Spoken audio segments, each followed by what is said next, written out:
오늘도 하나님의 은혜를 삼하며 나온 우리 성도님들에게 하늘의 평강과 기쁨이 가득하기를 바랍니다.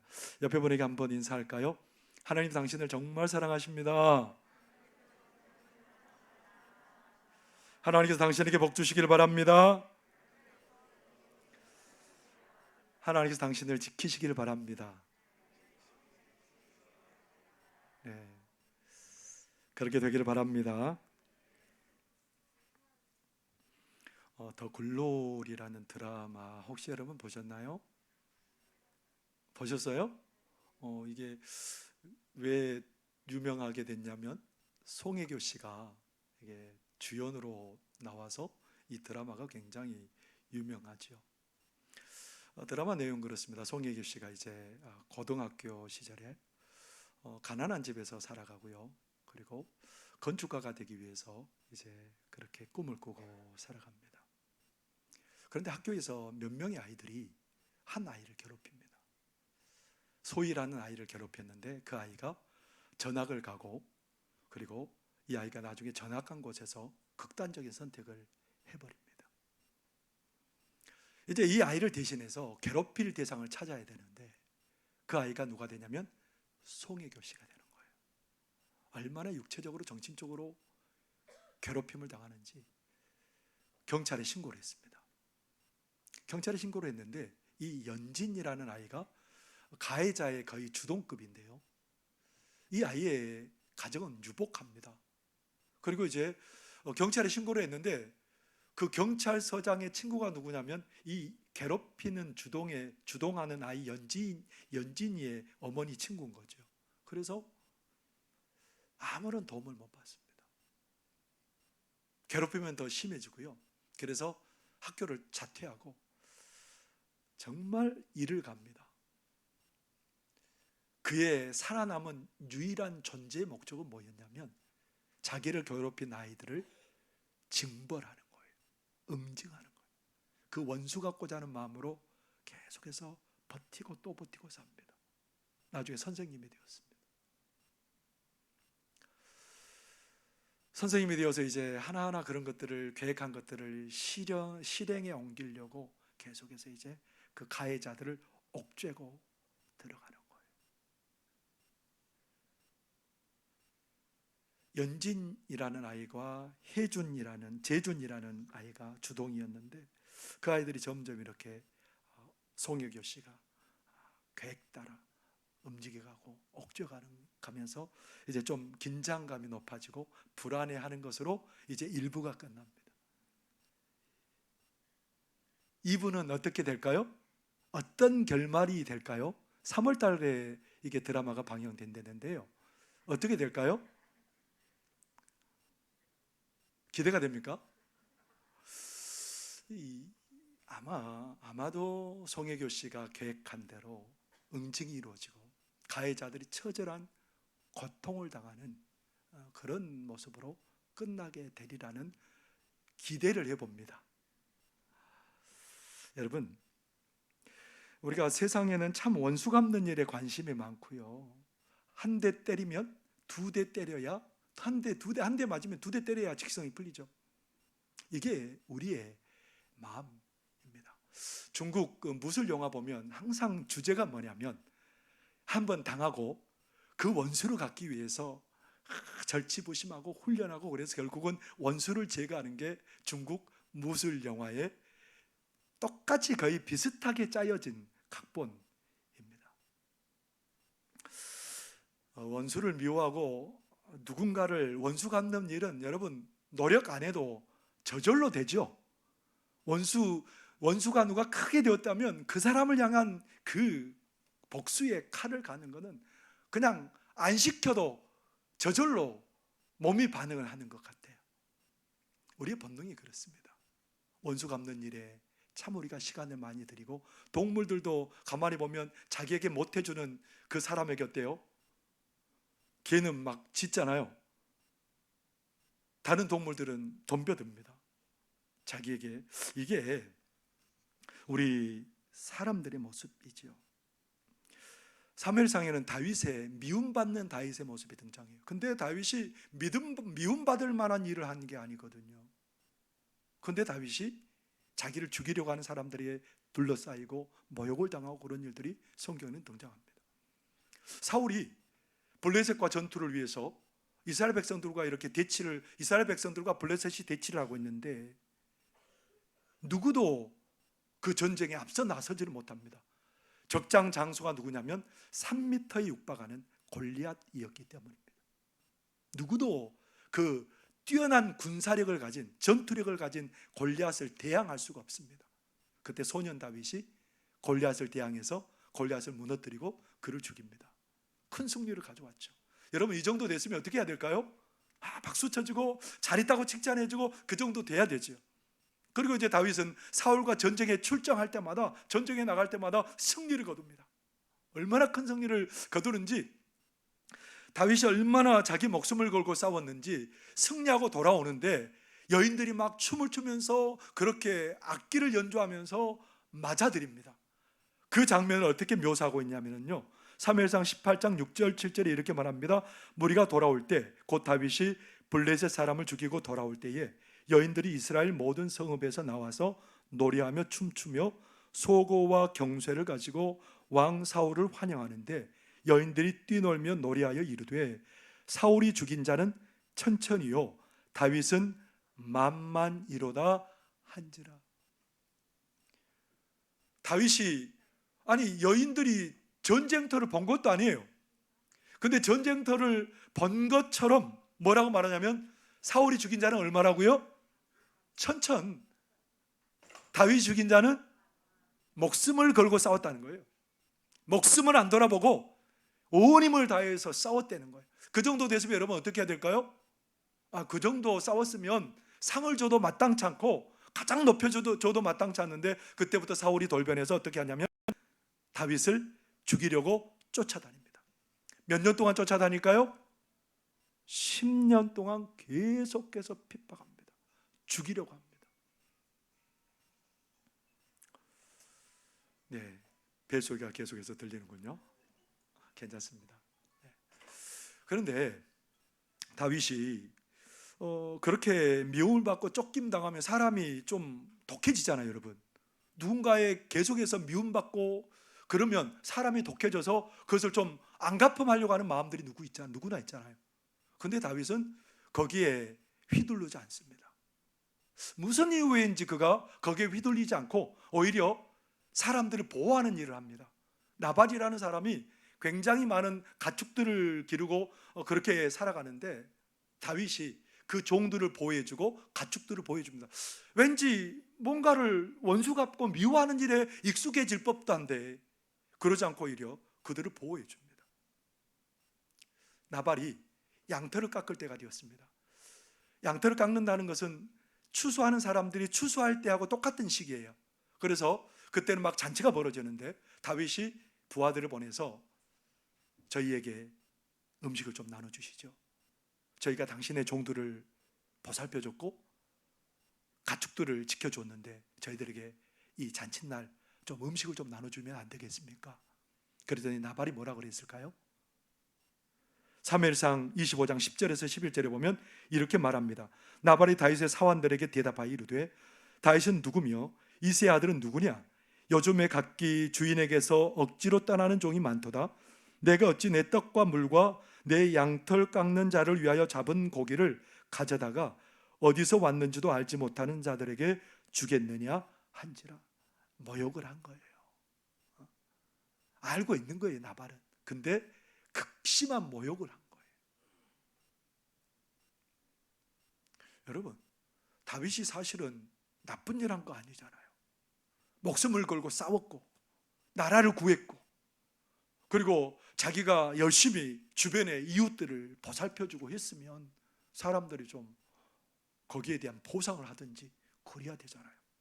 근데 오히려 핍박받고 모욕을 당하고 있습니다.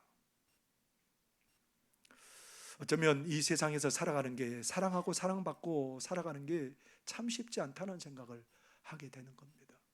왜냐하면 우리는 본능적으로 원수 갚고 미워하고 이런 거에 참 익숙하기 때문에 그렇습니다. 최근에 배우 윤은혜 씨가 주목을 받았죠. 왜 주목을 받았습니까? 배우 윤은혜 씨가 어떤 교회 목사님이 수련회에 간증자로 초청을 했습니다. 수련회 간증자로 초청을 했는데 이 윤은혜 씨 이제 그 수련회에 참석한 사람이 영상을 찍은 거예요. 윤은혜 씨가 이렇게 간증하는 영상을 찍어서 올렸는데 여러분 댓글에 어떻게 달려 있었을까요? 댓글에 낯설다, 뭐 평상시 목소리하고도 다르고 뭐 그러면서 굉장히 악성 댓글을 막 거기다 올려놓은 거예요. 여러분 윤은혜 씨가 그 사람들에게 밥을 달라고 그랬습니까? 괴롭혔습니까? 근데 그냥 그렇게 사람을 미워하는 거예요. 악성 댓글을 다는 거예요. 요즘 연예인들이나 프로 스포츠 선수들은 대놓고 자기가 예수님 믿는다고 말 못한대요. 그 선수들 관리하는 회사는 뭐라고 얘기를 하냐면 기독교 신자라는 게 기사로 나가면 반응이 좋지 않다. 그래서 기독교 신자라는 것을 공공연하게 얘기를 못한대요. 괜히 그냥 미움받는데요. 드라마나 영화에 교회나 성도들의 모습이 여러분 어떻게 비춰졌는지 한번 눈여겨보셨습니까? 아까도 얘기했던 더 글로리, 거기에도 정말 안 좋게 묘사가 됩니다. 한 문화 전문가는 이렇게 말합니다. 한국에서는 교회가 공격의 대상이 되고 희화화됐다. 교회가 괜히 미움의 대상이 되고 조롱거리가 되었다는 겁니다. 어제 오늘 일이 아니죠. 우리 왕한영 목사님이 아파트에 사택이 있습니다. 아파트에 사택이 있는데 우리 교회 차는 이제 그 옆에 글씨가 안 새겨져 있습니다. 어디에다가 우리 교회 송악교회가 표시가 있냐면 큰 글씨로 해가지고 조수석 앞에다가 놓도록 되어 있어요. 근데 우리 목사님이 어느 날 이제 계속해서 아파트에 그렇게 글씨를 둔 채로 차를 주차했는데 나중에 새벽에 볼 때는 차들이 옆에 막 너무 이렇게 가까이 붙어가지고 차를 못 빼서 아침에 그 차량 운행하지 못한 때도 있었어요. 그래서 목사님이 이러면 안 되겠다 싶어가지고 어떻게 했을까요? 그 송악교회 글씨를 다른 데다 내놔버렸어요. 마치 송악교회 차가 아닌 것처럼. 여러분, 왜 이렇게 됐을까요? 아니, 우리 목사님이 그 사람들한테 잘못한 것도 아니고 그랬을 텐데. 여러분, 세상이 이렇습니다. 이런 세상에서 너 나 미워하니까 나도 너 미워할 수 있어. 우리나라 말에 그런 속담이 있죠. 되로 주고 어떻게 하셨어요? 우리는 되로 받으면 어떻게 줘야 돼요? 되로 받으면 말로 갚아줘야 되죠. 그래야 직성이 좀 풀리는 것 같아요. 그러니까 세상이 우리를 미워하니까 그래 너희들도 한번 당해봐라 하면서 우리가 세상에 대해서 굉장히 원한을 품고 그들을 언젠가는 우리가 안 갚아야 되겠다라고 생각을 하고 사는 게 성경적일까요? 하나님 우리에게 그걸 원할까요? 오늘 다윗은 사울의 집에, 망해버린 사울의 집에 사람들이 있는지 후손들이 있는지 수소문합니다. 수소문했더니 요나단의 아들 무비보셋이 있는 거예요. 사울이 임금 있고 사울의 큰아들이 요나단이에요. 요나단의 아들이 누구냐면 무비보셋이에요. 근데 이 무비보셋이라는 사람은 어디에 살고 있냐면 지금 요단강 동편에 숨어 살고 있어요. 그리고 그의 처지가 어떻냐면 그 아버지 요나단과 할아버지 사울이 전사할 때 유모가 그 아이를 안고 달려서 도망가다가 이 아이를 놓쳐서 아이의 두 다리가 절뚝발이가 된 거예요. 장애를 갖게 된 거예요. 그러니까 이 무비보셋이라는 사람은 하루하루가 살기 싫은 거예요. 언제 나를 잡아다가 죽일지도 모르고, 더더구나 두 다리를 저니까 이게 저주받은 인생이라고 사람들은 생각하고 손가락질하는 거예요. 하루하루 살기가 싫습니다. 그런 무비보셋을 다윗 임금이 데려다가 이렇게 얼굴을 봅니다. 그러니까 이 무비보셋이 막 두렵습니다. 나를 죽이려고 하겠지. 이제 나는 끝이다. 여러분, 그래야 되잖아요. 사울에게 10년 동안 쫓김을 당했던 다윗이니까 당연히 그 후손을 완전히 없애버려서 후환을 없애버려야 되잖아요. 근데 여러분, 이상합니다. 다윗의 입에서 전혀 다른 얘기가 등장합니다. 뭐라 그럴까요? 오늘 본문 말씀 7절에 보면 이렇게 말하죠. 다윗이 그에게 이르되 무서워하지 말라. 내가 반드시 내 아버지 요나단으로 말미암아 내게 은총을 베풀리라. 내가 내 할아버지 사울의 모든 밭을 다 내게 도로 주겠고 또 너는 항상 내 상에서 떡을 먹을지니라 하니. 뭐라고 얘기를 해요? 네 할아버지가 가진 그 좋은 땅, 넓은 땅을 다 너에게 다시 주겠다라고 얘기를 해요. 뿐만 아니라 너는 이제 내 가족처럼, 내 왕자들처럼 내 상에서 함께 먹게 될 것이다. 전혀 예상치 못한 말이죠. 주게라고 말할 것 같고 감금하라고 말할 것 같은데 풀어주는 거예요. 그냥 자유롭게 저 사람 살게 해줘라. 그것도 큰 은혜인데 오히려 그것보다 훨씬 더 나가서 어떻게 하고 있는 겁니까? 그의 할아버지가 소유한 땅을 다 돌려줘라는 거예요. 내 상에 먹게 하라는 거예요. 무슨 말이냐면 다윗이 먹는 상에는 정치 얘기가 오가고요, 가장 중요한 결정들이 내려지는 그런 장소예요. 그러니까 뭐예요? 너도 이런 것에 참여할 수 있는 자격이 있다라는 거예요. 여러분, 도대체 이게 말이 돼요? 이해가 되세요? 이런 예상치 못한 반응을 다윗의 말에 무비보셋은 뭐라고 반응할까요? 8절의 말씀이에요. 그가 절하여 이르되 이 종이 무엇이기에 왕께서 죽은 개 같은 나를 돌아보시나이까 하니라. 자기를 뭐라고 표현해요? 죽은 개. 이스라엘 사람들이 정말 경멸하는 동물이 뭐냐면 개예요. 근데 개 중에도 어떤 개예요? 산 개가 아니고 죽은 개예요. 죽은 개. 죽은 개 같은 나를 임금님이 이렇게 대우해 주시다니요. 너무 놀랍습니다. 뿐만 아니라 무비보셋에게는 아들 하나가 있습니다. 미가라는 아들이 있는데 여러분, 이 아들을 싹을 잘라버려야 되잖아요. 앞으로 후환을 없애기 위해서. 근데 안 그래요. 역대상 8장에 보면 이 미가라는 아들이 또 아들 4명을 낳게 되고 점점 자손들이 번성해 가는 것을 8장에 기록하고 있습니다. 아니 도대체 이게 어떻게 된 사건이에요? 아니 그렇게 그동안 살면서 많은 아픔과 어려움을 당해왔기 때문에 그것을 되돌려주고 갚아줘야 되는데 오히려 전혀 그러지 않습니다. 뭐 때문에 그럴까요? 한번 상처 입었기 때문에 다른 사람 상처 내는 거 너무 쉽잖아요. 근데 그렇게 하지 않습니다. 뭐 때문에 그럴까요? 그 이유가 9장 1절에 나와 있습니다. 여러분 앞에 자막을 보고 한번 같이 읽어볼까요? 시작. 다윗이 이르되 사울의 집에 아직도 남은 사람이 있느냐? 내가 요나단으로 말미암아 그 사람에게 은총을 베풀리라 하니라. 다시 한 구절을 더 읽어보죠. 아까 읽었던 7절의 말씀인데요, 한 번 더 읽어보겠습니다. 시작. 다시 그에게 이르되 무서워하지 말라. 내가 반드시 내 아버지 요나단으로 말미암아 내게 은총을 베풀리라.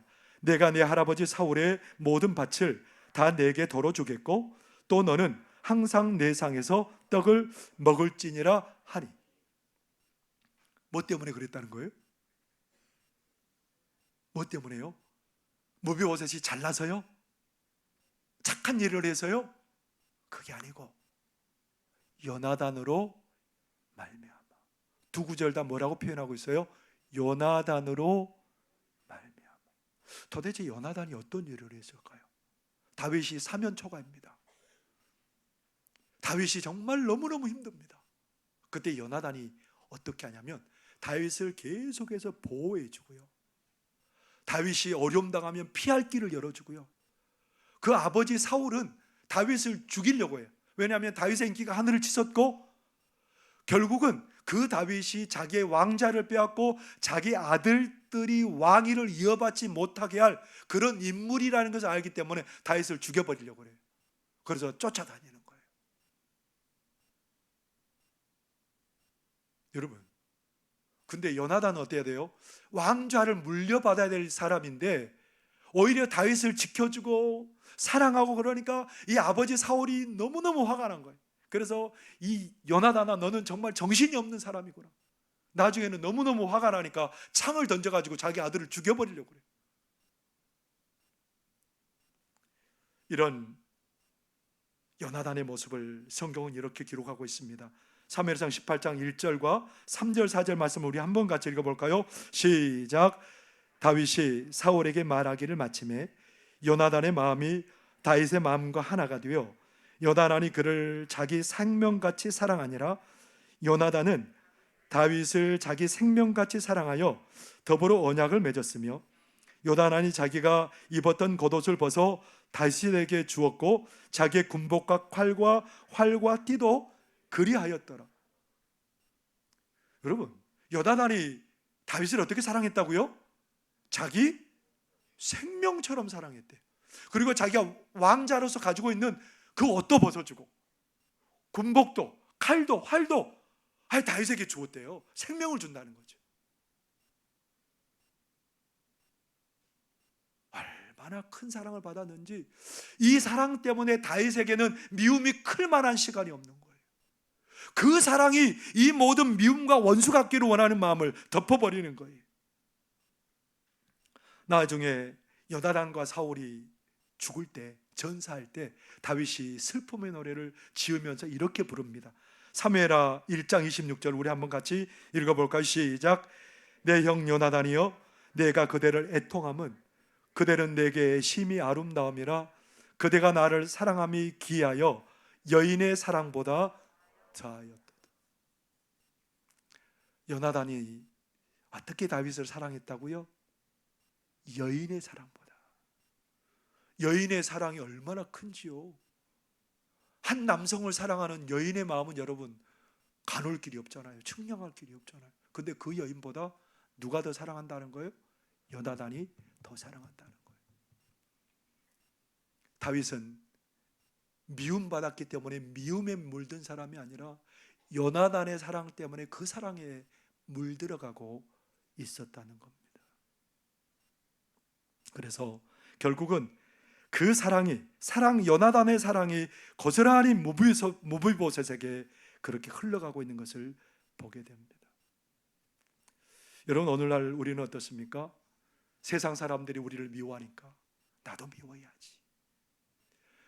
너가 나를 미워하니까 나도 너를 미워하는 게 너무 당연하지 않아? 너 나에게 상처 한 번 줬잖아. 이것을 계속해서 묻고 그것들을 가지고 갚으려고 하고 살아가는 게 우리들의 인생입니다. 근데 여러분, 우리는 그 미움에 사로잡혀 살아야 되는 사람들이 아니죠. 왜냐하면 하나님의 사랑에 물들어 사는 사람들이기 때문에 그렇습니다. 우리가 요나단보다 다윗보다 더 사랑을 덜 받았습니까? 아니요, 더 큰 사랑 받고 사는 사람들이잖아요. 우리 하나님의 사랑은 측량할 수 없는 사랑으로 우리를 사랑하셨습니다. 자격이 없는 우리를, 죄와 허물로 죽은 우리를 하나님께서 살리시고 매일매일 구원의 은혜를 베풀어 주셨습니다. 여러분, 불교에서 가장 큰 존경을 받고 있는 승려분이 한 분 계시죠. 이분이 얼마나 특출한 분이냐면요, 7년 동안 자리에 누워보지 않고 그렇게 수련을 쌓은 사람, 잠을 안 잔 사람. 7년 동안. 그럴 수 있어요? 그리고 이 사람은 자기가 좋은 옷 입을 자격이 안 된다고 40년 동안 계속해서 옷을 기워 입고 누더기 옷을 입고 살았던 사람입니다. 이 승려가 나중에 남긴 글이 뭔지 아세요? 뭐라고 남겼을까요, 여러분? 궁금하지 않으세요? 여러분 한번 들어보시기 바랍니다. 한평생 무수한 사람들을 속였으니 그 죄업 하늘에 가득 차 수미산보다 더하다. 산채로 무간지옥에 떨어져 그 한이 만 갈래이니 한 덩이 붉은 해 푸른 산에 걸려 있다. 뭐라고 말해요? 잠을 초월했던 사람이에요. 물질을 초월했던 사람이에요. 그것들도 그 사람을 무너뜨릴 수 없었는데 그 사람 뭐라고 말해요? 죄업이 하늘에 가득 찼고 내가 지옥에 떨어져 한이 만 갈래일 거라고 그렇게 말합니다. 결국 패하고 망하고 만다는 게 우리 인생이라는 겁니다. 그런 우리 인생을 하나님이 어떻게 해주셨어요? 어떻게 해주셨어요? 소망이 없고 필패할 우리 인생을 하나님이 필승하게 해주셨습니다. 가장 복되게 해주셨습니다. 로마서 5장 8절에 이렇게 말하고 있습니다. 우리가 아직 죄인 되었을 때에 그리스도께서 우리를 위하여 죽으심으로 하나님께서 우리에 대한 자기의 사랑을 확증하셨느니라. 예수님 때문에 죄의 문제가 해결되고 하나님의 자녀되고 하나님의 나라를 유업으로 받게 되고 우리는 하나님의 모든 복을 누리게 되었습니다. 매일매일 그 복을 누리며 살게 되었습니다. 하나님의 사랑이 우리를 매일매일 물들이고 있다는 거예요. 이사야 49장 15절에 이렇게 말씀하십니다. 함께 읽겠습니다. 시작. 여인이 어찌 그 젖먹는 자식을 잊겠으며 자기 태에서 난 아들을 긍휼히 여기지 않겠느냐. 그들은 혹시 잊을지라도 나는 너를 잊지 아니할 것이라. 여인들의 사랑보다, 어머니의 사랑보다 더 큰 사랑을 우리가 받고 있다는 거예요. 어머니의 돌봄보다 더 큰 돌봄을 받고 있다는 거예요. 하나님은 우리의 삶을 미움으로 물들이지 아니하고 하나님의 멈추지 않는 사랑으로 물들이고 계시다는 겁니다. 지금도 그렇습니다. 이 시간도 그렇습니다. 내일도 그럴 겁니다. 하나님은 사랑입니다. 그 사랑으로 우리를 물들일 겁니다. 그 사랑으로 우리를 건져내실 겁니다. 그 사랑으로 우리를 지켜주실 것입니다. 그런 사랑을 받은 우리가 어떻게 해야 될까요? 미움에 사로잡혀서 미움으로 세상을 물들이며 살아야 될까요? 우리 예수님 이렇게 말씀하십니다. 마태복음 5장 44절의 말씀입니다. 한번 같이 읽어보겠습니다. 시작. 나는 너희에게 이르노니 너희 원수를 사랑하며 너희를 박해하는 자를 위하여 기도하라. 하나님의 사랑에 물든 우리들이 미움에 사로잡혀 있는 이 세상을 사랑으로 물들이며 살라고 그렇게 우리에게 부탁하고 있습니다. 심지어 원수일지라도, 심지어 나를 박해하는 사람일지라도, 그 사람일지라도 그 사람조차도 사랑으로 물들이라고 말씀하고 있습니다. 내 힘으로 안 되죠. 하나님의 사랑으로 물든 사람만 그 사랑으로 물들일 수 있는 겁니다. 태국에 선교사로 계시는 정영회 선교사님이 계십니다. 이분은 태에서부터 날 때 죽을 뻔했어요. 도둑이 들었는데 자기가 이제 어머니 태중에 있을 때 도둑이 들어서 아버지를 도둑이 낫으로 이렇게 해치려고 거의 죽이는 단계까지 왔습니다. 그 어머니도 도망가다가 대나무 밭에 넘어져서 대나무가 찔러서 자기가 태중에서 죽을 뻔했습니다. 뿐만 아니라 7살 때는 트럭이 앞을 지나가는데 자기 발 앞을 지나가고 옆에 있던 자기 친구는 그 자리에서 즉사고 말았습니다. 대학교 다닐 때요, 이단에 빠질 뻔한 것을 자기 성경 같이 공부하는 사람들이 건져줬습니다. 리베아에서 근무할 때 큰 교통사고 당했는데 그를 하나님이 살려주셨습니다. 그는 계속해서 삶을 살면서 이런 굵직굵직한 하나님의 사랑을 경험하게 돼요. 하나님의 능력을 경험하게 돼요. 그래서 결국은 선교사로 헌신하게 되었답니다. 태국 선교사로 헌신하게 되었는데 태국이 불교 나라잖아요. 얼마나 핍박이 많고 어려움이 많겠어요. 자기 아내와 함께 선교하는데 죽을 뻔한 고비를 2번이나 넘깁니다. 그 정도 되면 여러분 포기할 법하잖아요. 아이고 태국 너희는 이제 안 된다 라고 포기하고 철수할 뻔하는데 그러지 않습니다. 하나님의 사랑에 물든 그를 막을 수가 없는 거예요. 태국을 향한 사랑을 누구도 막을 수 없는 거예요. 근데 그런 사역으로 인해서 태국에도 지금은 몇몇 유명인들이 인터넷에 이런 글을 올린답니다. 하나님 감사합니다. 하나님께 영광을 돌립니다. 그는 그런 고백합니다. 오랜 불교 국가였던 태국에 변화의 서광이 비치는 듯하다. 하나님의 사랑에 물든 사람은 하나님의 사랑으로 물들이며 살게 될 줄 믿습니다. 여러분 이번 명절 어떠세요? 좋은 소식도 있지만 이런 마음도 품은 사람도 있을 거예요. 내년에는 안 온다, 내가 오라 봐라. 서운한 마음도 있고요, 미운 마음도 있어요. 또 누군가가 비교하기 때문에 축하해주지 못한 마음도 있어요. 여러분, 하나님의 사랑은 오히려 그것들조차 다 덮고 남는 역사가 있게 될 줄 믿습니다. 하나님의 사랑받은 사람은 사랑으로 다른 사람들을 물들일 수 있고요, 미움과 원수 같은 것도 넉넉히 덮는 역사가 일어나게 될 줄 믿습니다. 사랑하는 성도 여러분, 우리는 하나님의 사랑에 물든 사람들이잖아요. 하나님이 나를 먼저 사랑해 주셨잖아요. 그 사랑으로 이번 명절 끝날까지 또 올 한 해 살아가면서 많은 하나님의 사랑으로 많은 사람을 물들이는 그런 복된 은혜의 삶이 되시기를 바랍니다. 기도하겠습니다. 사랑하는 하나님 아버지, 은혜와 사랑을 감사합니다. 하나님의 그 놀라운 사랑이 우리를 살게 하시는 줄 믿습니다. 하나님의 사랑으로 많은 사람들을 하나님 복되게 하고, 그 사랑으로 미움도 덮게 하여 주시고, 그 사랑으로 원수도 하나님 사랑으로 대할 수 있는 그런 태도로 저희들이 바뀌어질 수 있도록 하나님 저희를 바꾸어 주옵소서. 오히려 미움이 가득한 세상에서 사랑으로 세상을 복되게 만드는 그런 저희들 되도록 은혜 내려 주옵소서. 예수님 이름으로 기도하옵나이다. 아멘.